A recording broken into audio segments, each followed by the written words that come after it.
The following video contains themes of death and bereavement in relation to children and young people. Caution is advised as the content might be upsetting to some viewers. Helping your child through the grieving process is often a daunting task for parents and caregivers. This video is designed to deliver some key bits of advice to help you help your child. When someone has died, your instinct might be to protect your child from details that can be upsetting. It's a natural reaction, but we need to remember that just because it feels right doesn't mean that it's the best thing to do. When children and young people don't have all of the information they need to process a death, they might fill in the gaps with their imagination, which can be worse than what really happened. When children ask questions, it normally means that they're prepared for the answers. Answer questions honestly and use clear and concise language to help your child to understand what has happened. Using words like dead and died instead of phrases like lost, in the sky, or gone to sleep can help to make the loss real and help children to understand that the person can't come back.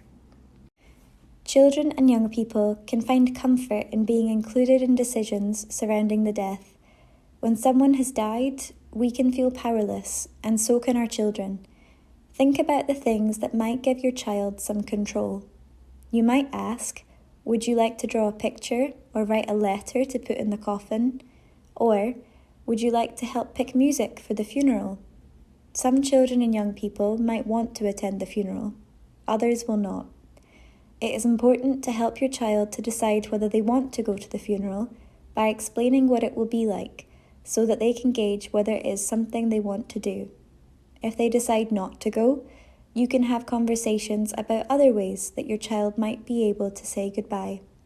They might like to light a candle or plant a tree in the garden for the person who died. These conversations will help your child to feel comfortable and included throughout the process. Telling the school what has happened can help to ensure that your child is well supported whilst they grieve. Include your child in the process and ask them how they would like to let the school know about the situation.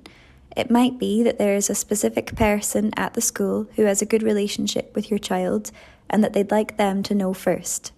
Try to have one person who is the main point of contact between you and the school in order to make sure communication is as easy as it can be, and so that you don't have to repeat your story more than necessary. When you speak to the school, you might explore the supports that are available during school hours. This might mean having a time-out card that allows your child to take breaks from class, or having a designated person for them to talk to when they're having a hard day. Involve your child in as many decisions as possible. Sometimes people need extra support dealing with grief, no matter what their age.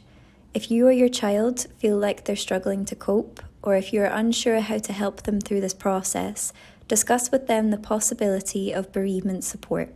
Talk about what support would be like and explain that it might help them to manage their emotions and give them space to talk about the death outside of the family.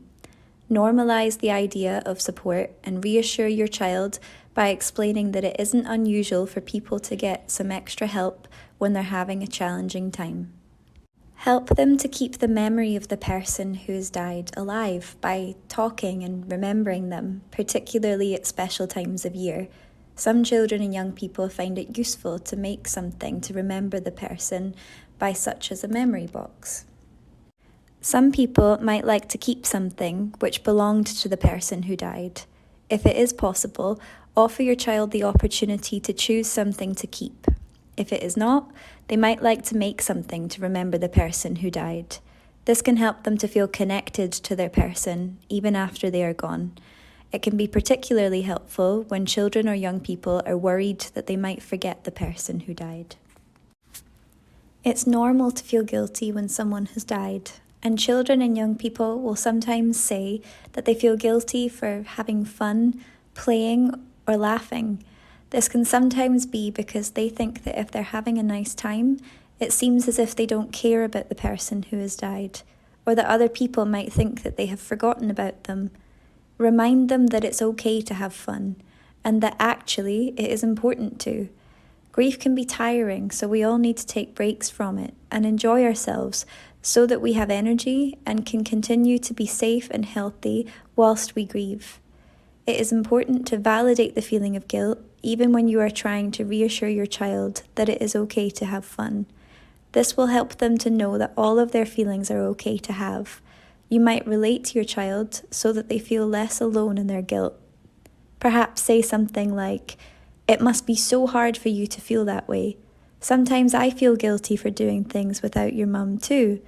It's hard when we feel guilty, especially when we haven't done anything wrong.